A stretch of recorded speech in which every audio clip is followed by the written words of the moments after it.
Welcome to another Smart QA Musings, which is really a gentle flurry of interesting thoughts. And today we will probably take a look on what it takes to engineer a better test design by using this staid-role notion of checklist, but then recast in the context of smartness as SmartChecks. Okay, that's the topic of discussion or musing this week. So when you look at testing and probably elevate it to a notion of a smarter assurance, it's no more just an act of checking, which we all understand.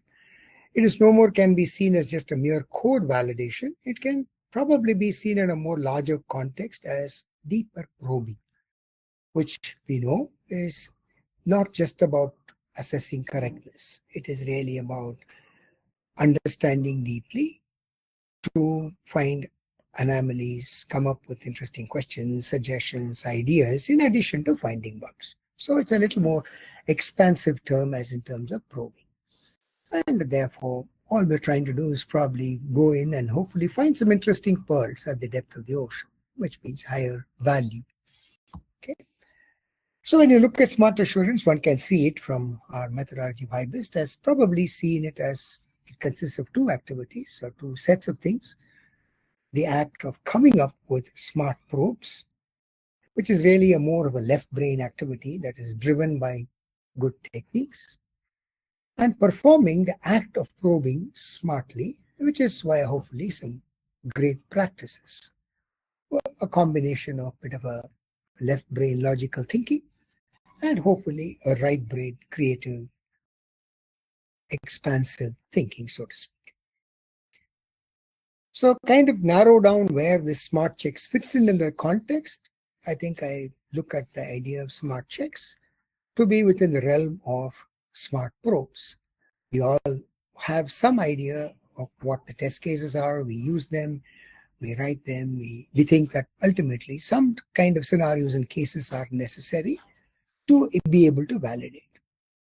Now, SmartChecks is probably a slightly interesting version of the same, but has probably a slightly different objective, which is what I want to talk to about.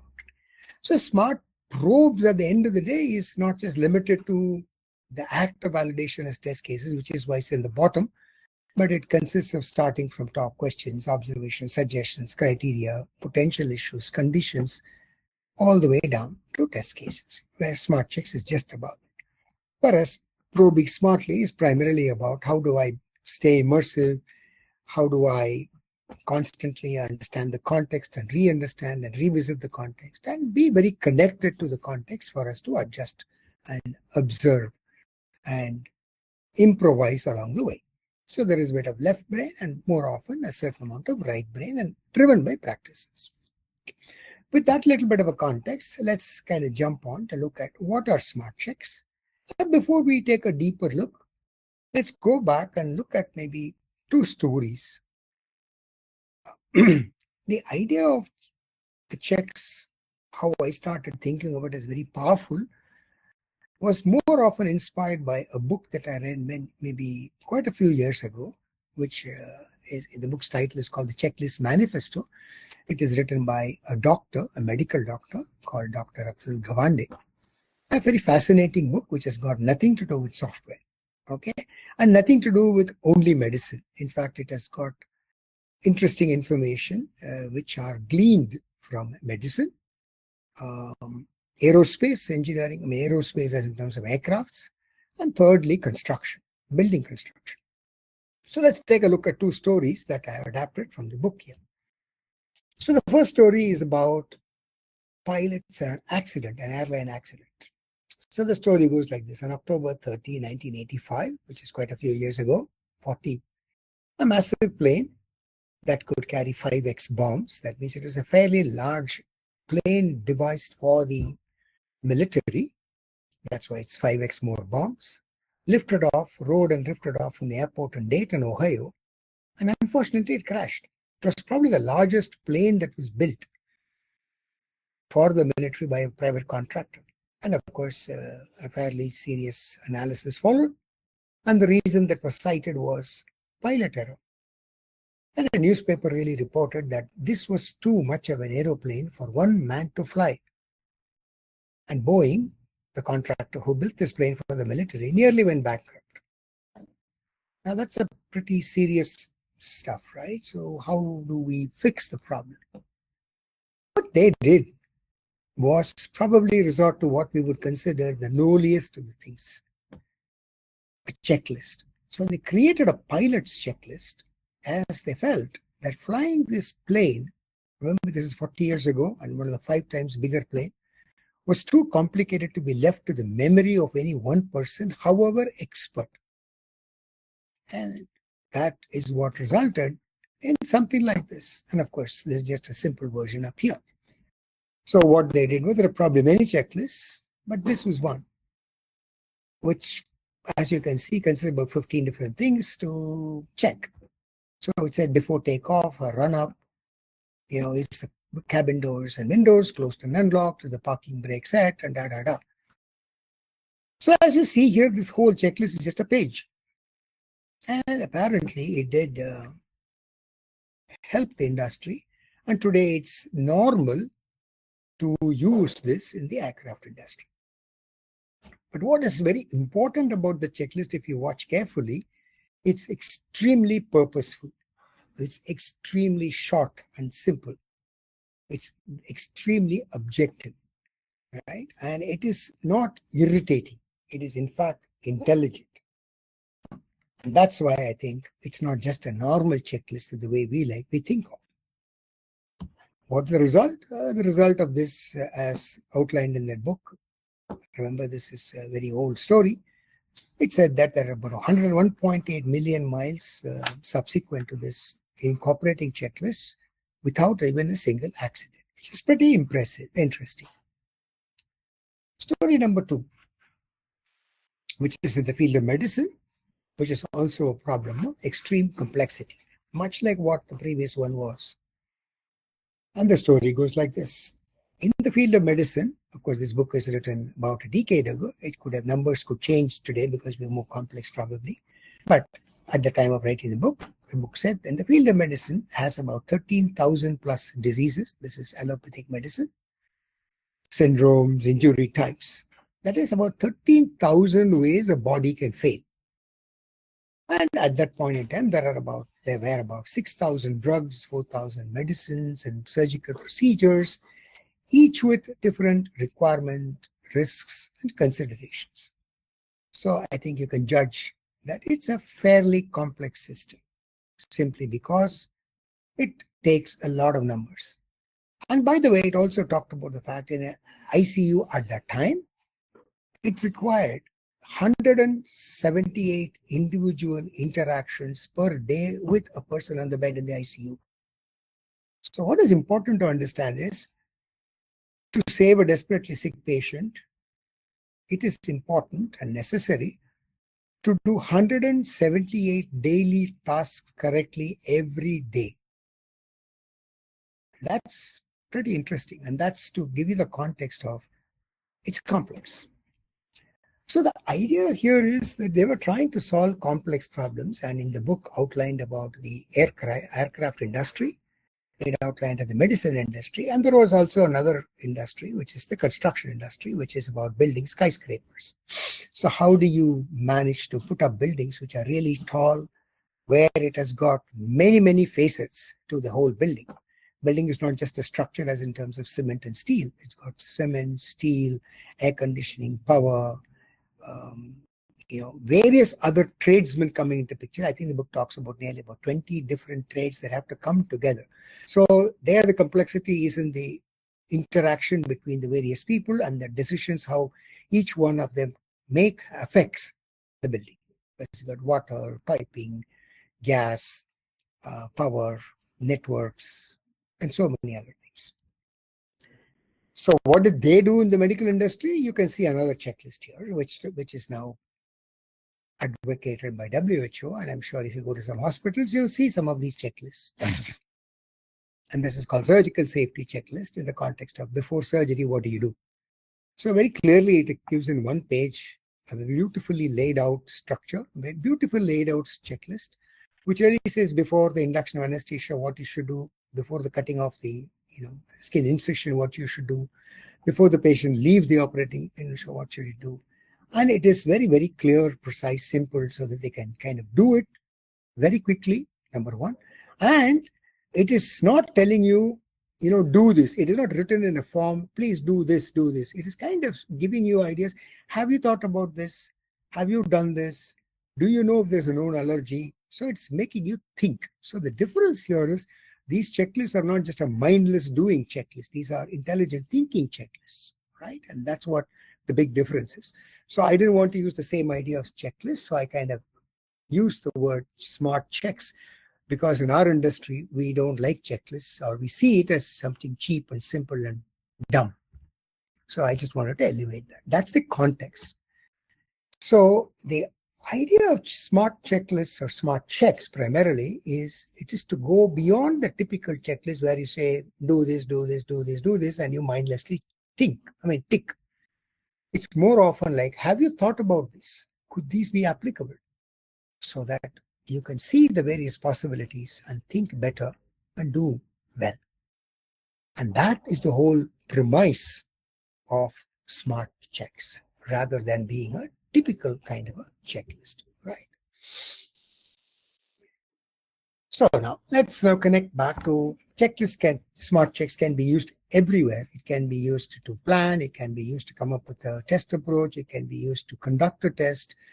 During the act of execution, it can be used to devise good scripts. It can be used to design test cases. I guess wherever there is a human aspect of thinking and doing, it can be used. We always thought the checklists per se are more from a doing perspective, to ensure consistency, to ensure that we don't make faults, we don't forget, we don't do accidents. Yeah, that is true. That's what most of us use it for. So we have checklists. Have you paid the bill? Have you talked to this guy? Have you done this job, etc. But that's from a doing perspective. But what we are trying to talk about is it can also be useful to help you think better. And therefore, when it comes to good test design, the idea here is we want to have great clarity, you want to have sharp focus, and you want to be confident in what we are doing. That means we want to be confident that the test cases are good, the scenarios are good, and obviously the act of validation is therefore I am very confident that I've done a very good job, and therefore I'm confident about the product. So when you look at it from the notion of smart checks, I'm not going to belabor the point of test cases, scenarios, how you write, what it is, etc. I think those are well understood. We seem to be doing it some fact. But now, where does the complementary notion come? How can the idea of intelligent checklists, which is smart checks, how can they help? 3 ways. 1, it's not just about doing. The intent here is it should have 3 possible intents. 1, it should probably help me focus. It must be very sharp with its objective. That means it must clearly help me in some sense to say, hey, these are the kinds of issues that you may want to look at. These are maybe the criteria that you maybe want to look at. And so it must help me sharpen the focus and help me be more objective rather than being vague in terms of kind of do this, right? Second, it should not be necessarily be only telling me what to do. It is, in a way, it should help me expand my thinking. It should, in a way, help me think about ideas. So it's more like saying, instead of saying do this, if it was rephrased as, have you considered this possibility? Then maybe it simply means, oh, that's an interesting point. Maybe I should think about it and then figure out how that can help and help me think about newer ideas, right? And that is the second part. The third part is, if you were more experienced, then instead of me trying to do the same thing all over, if it can help me leverage somebody else's experience, then it will be terribly valuable. That's the third intent. So when you look at the idea of a smart check or smart checks in general, the first thing is to look at it from that these intents must be served, and therefore the contents should hopefully meet the objectives of this intent, which is being objective oriented to help you focus, to help me be idea oriented and expand my thinking, to leverage the other people's experience so that I can be experience oriented. 3 different orientation or intents. So let's expand upon this idea, each one of them. When we say objective, what do we mean? Rather than just say, have you done this? It would be more interesting to say, here are some criteria. Are these applicable? Maybe you can think about it. So it helps me to steer. So criteria could be anything. Criteria could be some aspects of behavior. Criteria could be aspects of attributes in terms of times or security and reliance and error handling and so on, whatever. So it could be specific to a particular set of common features or behaviors. It could also be certain common attributes that's applicable. The second way to look at it is not from the viewpoint of criteria, but look at it from the viewpoint of issues. So if you think about criteria is something what I expect, issues are what happens. And the inputs are what I perturb the system with, right? So the design probably can be looked at it from 3 angles. What are inputs that I can combine so that I can perturb it very well? That is, disturb it very well, so that if there are any issues, I can find. The second viewpoint I can take is, what are potential issues that I should possibly look for? Some which may be functional, some which may be non-functional. And those I will devise some perturbations to be able to uncover them. And thirdly, I can look at it from the external or the criteria standpoint, which is truly about asking, what should it meet, and therefore help you figure out, right? So when we talk about test cases and design, we are more often look at it from how can I represent a spec and use the behavior to design or generate by using techniques from a forward motion, forward idea. So this idea of objective can be written as, here are some criteria, here are some issues that you want, and therefore try to do. Second kind of a notion is expanding my thinking, which is like saying, as a part of the SmartChecks, there could be some statements which will say, have you considered da da da? Have you looked at these possibilities? Have you explored some of these ideas and stuff? So they are not closed-ended, they are open. And therefore, if there are such statements in the SmartCheck, then I will pause, I will think, and I will maybe experiment and explore to understand something more, dig for some more information, and make a call as to, okay, maybe here is an interesting scenario to look at, or here is an interesting possibility to check out, and stuff like that. So it is, in a way, helping me go outside of my limited scope of thinking and help me think a little more expansively, right? And that is the second kind of set of statements if the SmartCheck had, would help me do this job.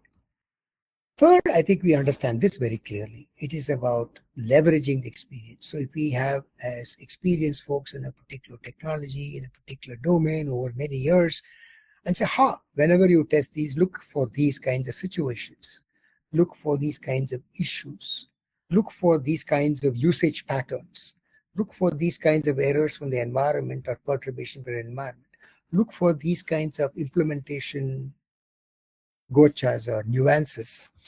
And therefore, if those were in some sense put into the, as part of the content of SmartCheck, then certainly they will enhance the way I design while on the job of the validation or a priori with the spec, whenever you do.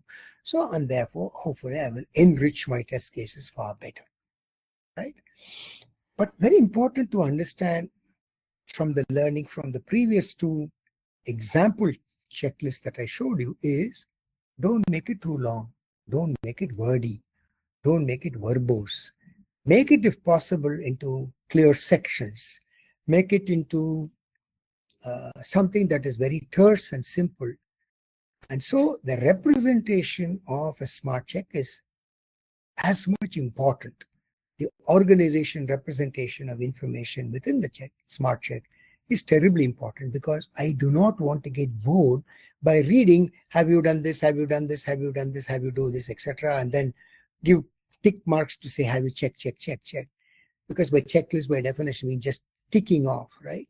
Then what I will do is, after maybe first time I will read, I'll tick off. Second time, I will just blindly tick off. So it doesn't serve the purpose, right? So a thinking checklist cannot be written in the same way as a doing checklist, right? And therefore, not only are we looking at these three kinds of things it should focus on, but also be creative enough, to have this written in a fashion which is more meaningful, to help me with my flow of thought, and therefore engineer better set of test maybe cases and ideas, if you will, right? And it may not always result in perfectly written closed cases. It could be also broader set of ideas which I will translate when I execute, if you will, right? And therefore, the contention, the view that I hold, therefore, is that a SmartChecks enables a so superior or effective way to probe. That means how I can design smart probes in addition to probing smartly, so that I'm not locked into this notion and go beyond the typical realm of, I have test cases, I have to write them, I have to document them, and so on. Because it may not be a very precise test case all the time. It may be a broader notion of an idea at the worst case. And they are perfectly okay, because I know how to improvise with the given context if I'm given a meaningful idea, a meaningful thought. And SmartChecks are probably a very, very interesting aid to consider. So when we talk about design and we talk about hopefully engineering a better design, what could be things that we can talk about? I think I kind of had a webinar, I think maybe about 20 webinars ago or 20 webcasts ago. I think it was titled as, or maybe 15 webcasts ago, I think it was called Probing and Test Cases, What's the Difference, right? And probes and test cases. And at the time, this was the picture that I used to illustrate, which I'm revisiting here, which is by saying I have something like test cases and scenarios. Maybe they are written in whatever form or fashion. Most often they are specific. They are very clearly action-oriented. They are like something to do, right? Now, how you represent it, that's a different matter. But you see, it need not always be that. It could also go up from a specific notion to a more generic or a more broader notion. That does not mean it is vague. It simply means it's broader, right? So what do you mean by broad? It could be in terms of 3 or 4 or 5 or 6. Like what? It could be, for example, broad enough to say, hey, here is a criteria that you should possibly look for ensuring. So it is giving you a goal. It is not telling you how to accomplish that goal, because it gives you, it kind of considers you to be intelligent enough to know how you will go towards the goal, rather than spoon feed you or handhold you to do the goal. So it is slightly vaguer than test cases and scenarios. The fourth way to look at it would be to look at it from not the criteria, but issues to seek. It is in some sense specific, but it's more like a goal again. So it's not vague again, but it's broader, right? And the fifth one is a little more generic. And the generic is more like a direction. It gives you some idea. Maybe you want to consider this if this is the case, this and something else. And therefore, it is in some sense a suggested kind of, if these kinds of users are there, then you may consider, looking for these kinds of stuff. Or if this is the kind of deployment, then you may want to look this kinds of error handling and stuff like that. So again, it is a little more broader in nature, and therefore I call it generic, and therefore it's directions. And the last one is, it's just an idea. It's enabler. It will not give you very specific ones at all. It is very generic and enabler. So if you look at this entire picture here, one, we can look at it from very specific cases to slightly broader scenarios, but largely both of them are specific. They are action-oriented. Whereas 3 and 4 are criteria and issues. They are giving you some sense a goal. They are not vague goals, they are specific goals, but they don't tell you actions to do. They help you to figure out how you want to meet them or how you want to seek them. And then when you look at it more from the 5 and 6, they get a little more generic. Again, I don't mean vague, I just mean broad. They give you suggestions or they enable you to come up with interesting paths. That's what is the idea. So the typical idea of test cases, scenarios that we talk about is probably the bottommost. Whereas when you say SmartChecks, I really mean them.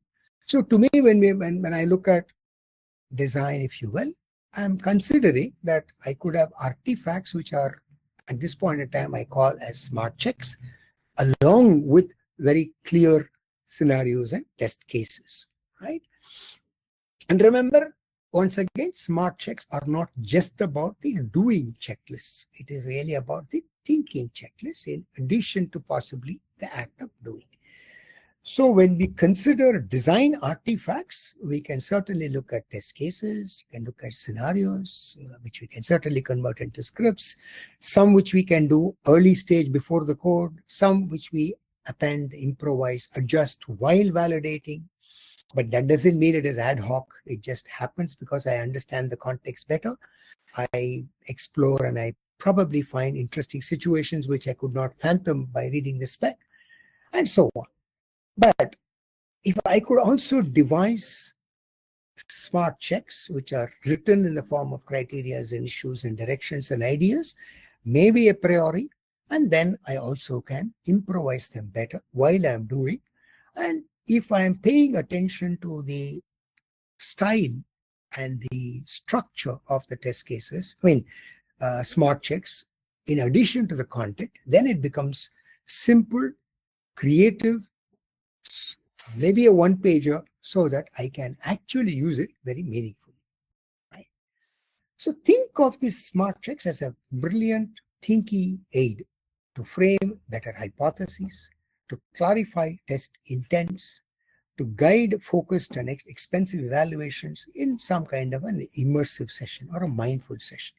So bottom line, we're trying to move from the idea of a reactive checking to a very thoughtful design, right?